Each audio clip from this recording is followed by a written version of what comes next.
Hello నమస్తే. Parliament సమావేశాలు నిన్న ప్రారంభమయ్యాయి. సర్ పైన ప్రతిపక్షాలు ఆందోళన చేశాయి. సర్ పైన పార్లమెంట్లో చర్చించాలి అని పార్లమెంట్లో ప్రతిపక్షాలు డిమాండ్ చేస్తూ వచ్చాయి. దానికి ప్రభుత్వం అంగీకరించకపోవడంతో గొడవ జరిగింది. పార్లమెంట్ వాయిదా పడింది. సర్ పేరుతో కేంద్రం ప్రజల ఓటు హక్కుని కబళించి వేస్తోంది, దొంగిలించేస్తోంది అనేది ప్రతిపక్షాలు చేస్తున్న ఆరోపణ. తమకు కాని వాళ్ళ ఓట్లను తీసివేస్తోంది అంటూ ప్రతిపక్షాలు ఆరోపణలు చేస్తూ వస్తున్నాయి. బీహార్ ఎన్నికల సందర్భంగా చూసాం. సర్ పేరుతో 60 లక్షలకు పైగా ఓట్లు తొలగింపు అంశం ఏ స్థాయిలో రాజకీయ దుమారం లేపింది అనేది. బీహార్‌లో ఎన్నికలు జరుగుతున్న సందర్భంగా చాలా ప్రాంతాల్లో ప్రజలు పోలింగ్ బూతుల దగ్గరికి వెళ్ళిన తర్వాత మా ఓటు లేదనే విషయం మాకు బూత్ దగ్గరికి వెళ్ళిన తర్వాత తెలిసింది అంటూ మాట్లాడడం కూడా చాలా మీడియా రిపోర్ట్ చేయడం చూసాం. సో బీహార్‌లో ఓట్ల తొలగింపు వెనక కుట్ర జరిగింది అనేది ప్రతిపక్షాల ఆందోళన.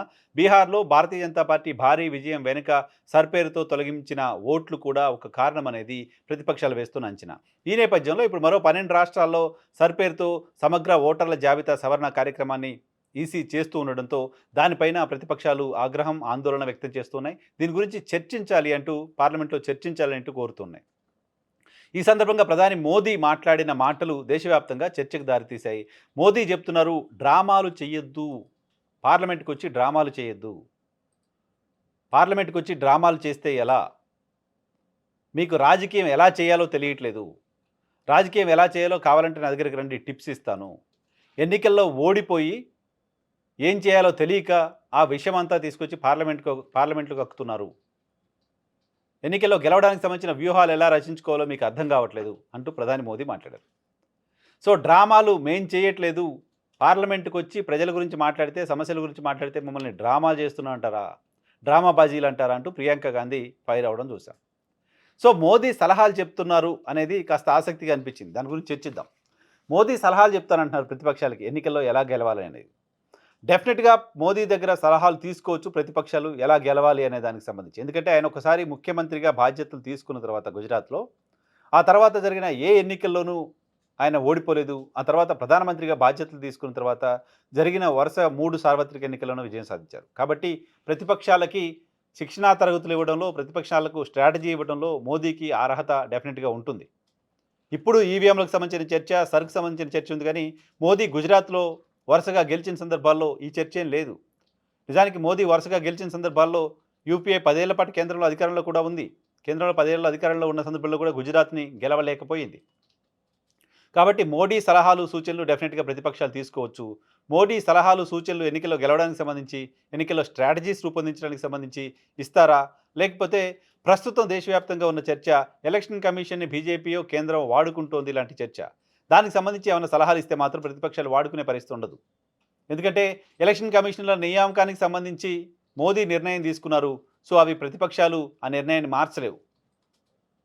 ఎలక్షన్ కమిషనర్ మీకు అనుకూలంగా ఉండేలా జాగ్రత్తలు తీసుకోండి అని మోదీ చెప్పారనుకోండి, ప్రతిపక్షాలు ఆ సలహాను పాటించలేవు కదా. ప్రతిపక్షాలు ఎప్పటికీ ఎలక్షన్ కమిషనర్ని మార్చలేవు కదా. ఎలక్షన్ కమిషనర్ నిష్పక్షపాతంగా ఉండే వ్యక్తిని పెట్టలేవు కదా. ఎందుకంటే అధికారం మోదీ దగ్గర ఉంది.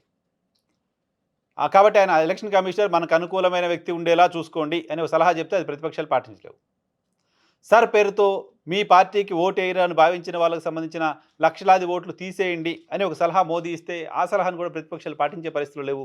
ఆ బాధ్యతలు ప్రతిపక్షాలు లేవు కాబట్టి, ఆ బాధ్యతను ప్రతిపక్షాలు నిర్వర్తించలేవు కాబట్టి ఇంకా వేరే ఏం స్ట్రాటజీస్ ఇస్తారు? బీహార్ ఎన్నికల సందర్భంగా బీహార్లో 20 ఏళ్లుగా మీరు చేసిందేంటి, దేశంలో 12 ఏళ్లుగా మీరు చేసిందేంటి అని కాకుండా ప్రజల్ని ఎమోషనల్ ఇష్యూస్తో ఆకట్టుకునే ప్రయత్నం చేయండి. దేశ ప్రజల్ని ఎమోషన్తో రెచ్చగొట్టి ఓట్లు వేయించుకునే ప్రయత్నం చేయండి.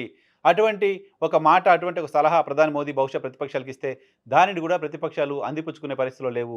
ఎమోషనల్ ఓటింగ్ తీసుకోవడంలో, ఎమోషనల్ డ్రామా చేయడంలో బహుశా ప్రధాని మోదీ స్థాయిలో ఇంకెవరు యాక్ట్ చేయలేరు. కాబట్టి ఇన్బిల్ట్ ఉండాల్సిన లక్షణం అది బహుశా ప్రతిపక్షాలకు లేదు. కాబట్టి ప్రతిపక్షాలు అవేమీ చేయలేవేమో కూడా. ఆపరేషన్ సింధూర్ని ఎన్నికలకి వాడుకోండి లాంటి ఒక సలహా మోదీ ఇస్తే ఆ సలహాను కూడా ప్రతిపక్షాలు పాటించలేవు. పైగా ఆ సలహాని ప్రతిపక్షాలు పాటిస్తే ఆపరేషన్ సింధూర్లో భారత్ ఫెయిల్ అయిందనో ఇంకేదో మాట్లాడితే అవి ఓట్లు పోగొట్టేలా చేస్తాయి తప్ప ఓట్లు వచ్చేలా చేయవు. ఆపరేషన్ సింధూర్ అద్భుతంగా జరిగింది అని బీహార్లోకి వెళ్ళి ప్రజలకు చెప్తే ఆ ఓట్లు మోదీకి పోతాయి తప్ప ప్రతిపక్షాలకు రావు. కాబట్టి ఆ సలహాను కూడా ప్రతిపక్షాలు పాటించే పరిస్థితి లేదు. ఇంకో సలహా ఉంది, ఆ సలహానైనా పాటిస్తాయో చూద్దాం. ఏంటి సలహా? ఎన్నికల కోడ్ వచ్చిన తర్వాత, ఎన్నికల షెడ్యూల్ రిలీజ్ అయిన తర్వాత ఏ రాష్ట్రంలో అయితే ఎన్నికలు జరుగుతున్నాయో ఆ రాష్ట్రంలో మహిళలందరికీ ఓ 10,000 రూపాయల చొప్పున వాళ్ళ అకౌంట్లో డబ్బులు వేయండి. ఎన్నికల్లో గెలిచిన తర్వాత 2 లక్షలు మీ అకౌంట్లో వేస్తామని చెప్పండి. డెఫినెట్‌గా గెలుస్తారు. ఈ సలహా గూడా బహుశా మోదీ ప్రతిపక్షాలకు ఇస్తారేమో! ఆ సలహాను గూడా ప్రతిపక్షాలు పాటించలేవు. ఎందుకంటే ప్రతిపక్షాలు అధికారంలో లేవు కాబట్టి, అధికారంలో లేని సందర్భంలో వాళ్ళు ప్రతి మహిళ అకౌంట్‌లో 10,000 20,000 వేసే అవకాశం ఉండదు కాబట్టి, మళ్ళీ అధికారంలోకొస్తే 2,00,000 ఏస్తామనే హామీ గూడా ఇవ్వలేరు కాబట్టి. సో, ఈ హామీలు ఈ ఈ ఈ శిక్షల మినహా, ఈ తరహా సూచనలు మినహా మోదీ మరింకేమైనా సలహాలిస్తారేమో తెలీదు. ఈ సలహాలైతే ప్రతిపక్షాలు పాటించలేవు. ఈ సలహాలు పాటించి అధికారంలోకి ఎప్పటికీ రాలేవు కాబట్టి, కొత్త సలహాలు గుజరాత్‌లో గెలవడానికి ఉపయోగించిన సలహాలు, గుజరాత్‌లో గెలవడానికి సంబంధించి ఏం చేశారనే సలహాలేమన్నా ప్రతిపక్షాలకి మోదీ ఇస్తే డెఫినిట్‌గా అవి ప్రతిపక్షాలకి ఉపయోగపడతాయి. మోదీ సలహాలు తీసుకోవడానికి ప్రతిపక్షాలు రెడీగా ఉంటాయా లేదా చూద్దాం.